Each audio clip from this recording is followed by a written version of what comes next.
नमस्कार, रिपब्लिक भारत देख रहे हैं आप। मैं हूं आपके साथ शिखा शर्मा। इस बुलेटिन में मेरे साथ मेरी सहयोगी अनामिका सिंह काली भी रहने वाली है, लेकिन बुलेटिन की शुरुआत करेंगे सीतापुर की खबर से, जहां पर एक तेल फैक्ट्री में भीषण आग लग गई। ये तस्वीरें आपको दिखा रहे हैं, आप देख सकते हैं। सीतापुर की ये फैक्ट्री है, तेल फैक्ट्री, जहां पर बॉयलर फट गया, जिसके बाद ये भीषण आग लगी। दमकल विभाग की कई गाड़ियां वहां मौके पर मौजूद है और आग को बुझाने की कवायद चल रही है। आप देख सकते हैं, धुएं के गुबार को देखकर ही अंदाजा लगाया जा सकता है कि आग कितनी भीषण वहां पर लगी है।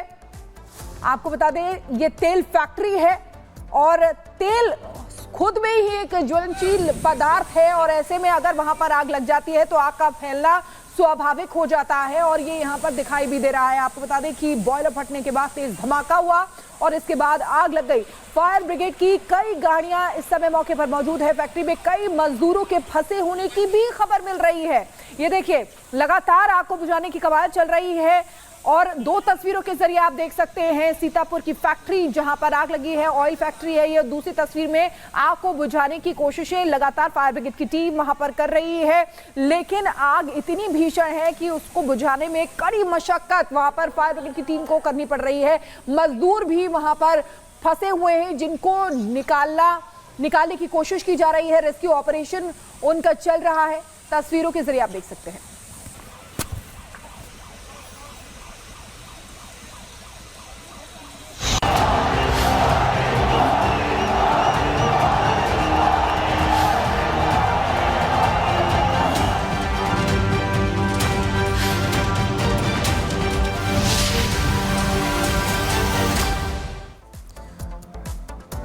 और अब बात चुनावी शंखनाद की। प्रधानमंत्री मोदी कुछ देर के बाद जम्मू कश्मीर के डोडा में चुनावी रैली को संबोधित करेंगे और 40 साल के बाद ये पहला ऐसा मौका होगा जब प्रधानमंत्री मोदी या कोई प्रधानमंत्री पहुंच करके डोडा में चुनावी रैली को संबोधित कर रहे हो।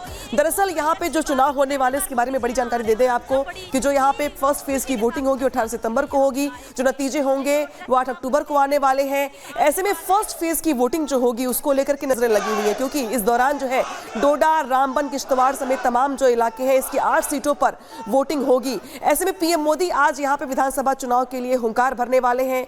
पीएम मोदी यहां पर डोडा स्पोर्ट्स स्टेडियम में जनसभा को संबोधित करेंगे। बहुत सारी बातें घाटी के विकास को लेकर के भी की जाएंगी और शायद यही वजह है कि घाटी में इस दौरान जो यहां पे जो लोगों का उत्साह है वो भी देख पा रहे होंगे आप। सुनवाते हैं आपको लोगों की क्या प्रतिक्रिया है।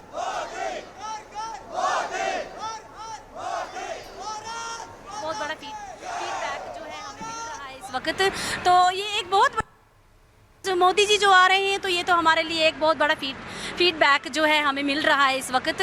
तो ये एक बहुत बड़ी अच्छी बात है कि पहली बार मोदी जी यहाँ आ रहे हैं और हम सब बड़ी ही खुशी के साथ उनका स्वागत के लिए यहाँ पे आए हुए हैं। ये जो ड्रेसअप आप मुझे देख रहे हैं तो ये मोदी जी का आशीर्वाद है जो उन्होंने वहाँ से भेजा था, तो उसी वेशभूषा में हम यहाँ आके उनके स्वागत के लिए खड़े हैं। बहुत ही खुशी का दिन है हर एक इंसान के लिए, बड़े तो बड़े, छोटो बच्चे में भी उत्साह है। और रात को मैं आपको बता दूं, हमारे यहाँ मोहल्ले में बच्चे सोए नहीं हैं। मोदी जी आ रहे हैं, मिलने जाना है, बड़ी खुशी है, बड़े निडर हैं। पहले प्रधानमंत्री जी को कोई जानता भी नहीं था, आज हर कोई उनको जानता है। बच्चा बच्चा के नाम पे मोदी जी का नाम है और बच्चा बच्चा बहुत खुश है। हमारी तो खुशी का ठिकाना ही नहीं है और हमें यही खुशी है कि हमारी बीजेपी जीते और हम कहीं आगे बढ़े। ऐसा नेता हमें दोबारा ना मिलेगा, ना कोई होगा। बहुत ज़्यादा खुशी है भैया। मैं कहना चाहती हूँ कि जय श्री राम, सबसे पहले सत्य सनातन धर्म की जय। आज डोडा में ये खुशी है कि साहब आ रहे हैं हमारे पास, यहाँ पे मोदी साहब आ रहे हैं मिलने के लिए। हर किसी को डोडा में खुशी, हर किसी को खुशी है यहाँ पे जम्मू कश्मीर में। और सीधे ग्राउंड जीरो से गणेश हमारे साथ जुड़े हुए हैं, लेकिन उनके पास वापस चलेंगे। लेकिन तस्वीरें आपको दिखा रहे हैं जो बेहद खास है। गणेश के पास वापस लौटेंगे, लेकिन तस्वीरें पहले आपको दिखा देते हैं। देखिए, प्रधानमंत्री नरेंद्र मोदी जम्मू कश्मीर के डोडा में चुनावी रैली को संबोधित भी करेंगे। गणेश एक बार फिर से हमारे साथ जुड़ गए हैं, उनके पास सीधे चलेंगे ग्राउंड जीरो से। गणेश, 1982 के बाद अब 2024 में यानी कि 42 साल बाद सर्वसम्मति से कोई प्रधानमंत्री जम्मू कश्मीर पहुंचे हैं। वहां की जनता को हम देख रहे हैं, उनके चेहरे को देख रहे हैं, अलग ही खुशी नजर आ रही है। आप वहां से कैसी तस्वीरें देख रहे हैं गणेश?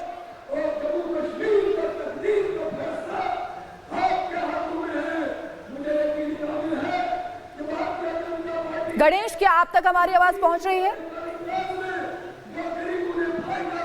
लगता है उन तक आवाज नहीं पहुंच रही है, लेकिन आपको बता दें कि इस बार के जम्मू कश्मीर में जो विधानसभा चुनाव है 90 सीटों के लिए तो बहुत ही महत्वपूर्ण है और सभी पार्टियों ने अपनी पूरी ताकत इन चुनावों में झोंक दी है। प्रधानमंत्री नरेंद्र मोदी जो जम्मू कश्मीर के डोडा में चुनावी रैली को संबोधित भी करेंगे। करीब 42 साल बाद किसी प्रधानमंत्री का डोडा का ये पहला दौरा होगा और स्पोर्ट्स स्टेडियम में चुनावी रैली को प्रधानमंत्री संबोधित करने वाले हैं। लेकिन वहां पर आप लोगों का हुजूम देख सकते हैं, लोगों की संख्या देख सकते हैं, भारी भीड़ वहां पर है और सिर्फ प्रधानमंत्री नरेंद्र मोदी को सुनने के लिए यहां पर यह भीड़ आई है।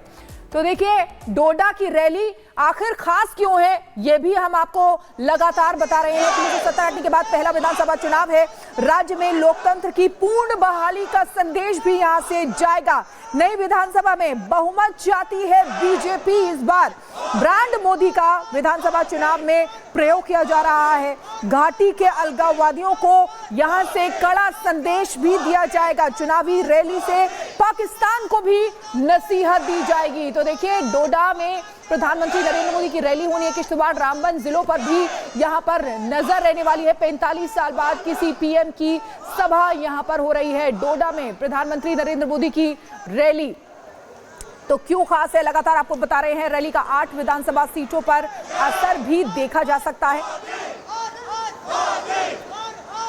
तो लोगों का जोश देख पा रहे हैं आप, उत्साह देख पा रहे हैं आप। दरअसल ये उत्साह इसलिए भी है क्योंकि 40 साल के बाद प्रधानमंत्री मोदी वहां पर पहुंच रहे हैं और वहां पे लोगों को संबोधित करने वाले हैं। हालांकि इसके पहले भी प्रधानमंत्री मोदी घाटी में जाते रहे हैं, कार्यक्रमों में शिरकत करते रहे, लेकिन ये मौका चुनावी है। लिहाजा 10 साल के बाद जब घाटी में चुनाव हो रहे हैं तो ऐसे में यहाँ पर जो है जिस तरीके से स्थिति देख रहे हैं आप लोगों की, वो यहाँ पे उत्साह से लबरेज है। और शायद यही वजह है कि 370 हटने के बाद पहला विधानसभा चुनाव है। ये शायद यही वजह है कि लोगों का जो उत्साह है वो देख पा रहे हैं आप। राज्य में लोकतंत्र की पूर्ण बहाली का संदेश यहाँ पर देने का प्रयास होगा बीजेपी की ओर से, प्रधानमंत्री मोदी की ओर से। नई विधानसभा में बहुमत चाहती है बीजेपी ताकि घाटी में विकास के कार्यों को आगे बढ़ाया जा सके। ब्रांड मोदी का विधानसभा चुनाव में प्रयोग पार्टी के अलगाववादियों को कड़ा संदेश देने का प्रयास है। चुनावी रैली जो है ये यहाँ पे काफी महत्वपूर्ण हो जाती है। 45 साल के बाद किसी पीएम मोदी की या यूं कहते प्रधानमंत्री की सभा हो रही है वहां पे। रैली का 8 विधानसभा सीटों पर असर पड़ने वाला है जिसमें पीएम मोदी यहाँ शिरकत करने वाले हैं। डोडा स्पोर्ट्स स्टेडियम में ये होने वाला है। डोडा में पहले चरण में यहाँ पर वोटिंग होगी, लिहाजा उस वोटिंग पर भी लोगों की नजरें रहने वाली हैं क्योंकि इसी के साथ साथ डोडा के साथ किश्तवाड़ या फिर रामबन, इस पर भी इसका असर पड़ेगा और तमाम सीटें जो इसको प्रभावित करने वाली हैं। और जम्मू कश्मीर का ये चुनावी संग्राम है। आपको बता दें कि 10 साल बाद विधानसभा चुनाव यहां पर हो रहे हैं। 370 हटने के बाद ये पहला चुनाव है तो इसीलिए महत्वपूर्ण हो जाता है। यूनियन टेरिटरी की पहली विधानसभा का गठन भी यहां पर है तो राज्य में रहने वाले सभी लोग भी वोटर भी इसमें बने हैं। इस विधानसभा चुनाव में वोटिंग में मूल निवासी की बाध्यता जो है वो खत्म कर दी गई है। अब 6 की बजाय 5 साल की विधानसभा होगी। जम्मू के डोडा जिले में कुछ ही देर में प्रधानमंत्री नरेंद्र मोदी पहुंचेंगे और यहाँ पर बड़ी संख्या में यहाँ पर लोग मौजूद हैं। इन लोगों को संबोधित करेंगे और करीब 45 साल बाद इस तरीके से कोई प्रधानमंत्री चुनावी रैली को डोडा के जिले में संबोधित करने के लिए पहुंच रहे हैं। और क्योंकि बड़ी बात है, देखिए हजारों की संख्या में जहां तक इस समय निगाहें जा रही है, चारों तरफ लोग बैठे हुए हैं। प्रधानमंत्री नरेंद्र मोदी को सुनने के लिए लोग आते हैं। तो आप सुन रहे थे गणेश को जिस तरीके से वहां से वो रिपोर्ट फाइल कर रहे हैं। इस बीच बड़ी बात दरअसल ये कि देखिए जिस तरीके से आज डोडा में पीएम मोदी की होंकार, इसके पहले आपने देखा होगा कि बीजेपी की ओर से घोषणा पत्र भी जारी किया गया जम्मू कश्मीर को लेकर के और उसमें भी बहुत सारे रोजगार के वादों से लेकर के जो वहां के युवा है, जो नौजवान है, उनको कैसे रोजगार से जोड़ा जाए, शिक्षा पे कैसे ध्यान दिया जाए, महिलाओं को कैसे स्वावलंबी बनाया जाए, इसको लेकर के बीजेपी के घोषणा पत्र में भी हमें तस्वीर देखने को मिली। तो देखना ये होगा कि जब प्रधानमंत्री नरेंद्र मोदी यहाँ पर करीबन 45 साल कोई चुनावी जनसभा को संबोधित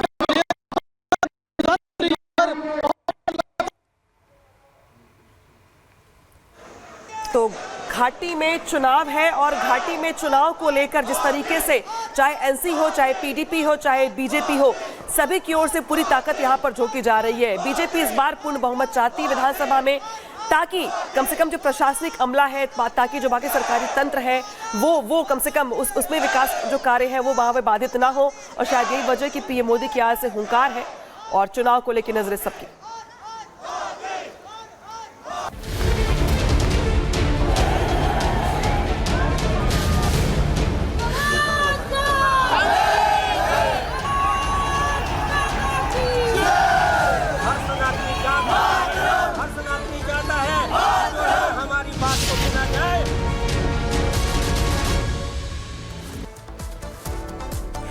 बात शिमला की कर लेते हैं। शिमला की संजौली मस्जिद के विरोध में हिमाचल प्रदेश में आज फिर एक बार बवाल नजर आया।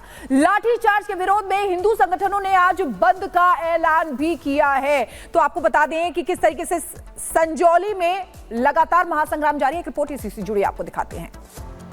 14 तारीख शनिवार को दोपहर तक अपने व्यापारिक संस्थान बंद रखें। संजौली में मस्जिद पर आज फिर घमासान। आज हिंदू संगठनों का शक्ति प्रदर्शन।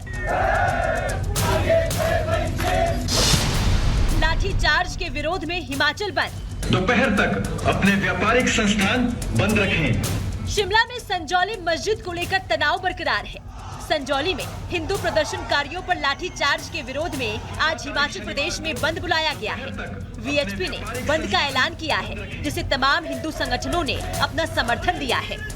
मैं अपने सभी व्यापारी भाइयों से आग्रह करना चाहूँगा कि अपने हिंदू समाज की सुरक्षा और हिमाचल प्रदेश के भविष्य के लिए आप सभी बढ़ चढ़ करके इस बंद को अपना समर्थन दें। बंद का ये असर हिमाचल प्रदेश के शिमला, मंडी, कुल्लू और मनाली समेत तमाम जगहों पर देखने को मिल रहा है। हिंदू संगठनों ने छोटे बड़े व्यापारियों और दुकानदारों से भी अपील की है कि वो बंद का समर्थन करें। 14 तारीख शनिवार को दोपहर तक अपने व्यापारिक संस्थान बंद रखें। एक तरफ जहां हिंदू संगठनों ने बंद का ऐलान किया है, वहीं शिमला व्यापार मंडल का कहना है कि वो बंद में शामिल नहीं होगा और शिमला में सभी दुकानें खुली रहेंगी।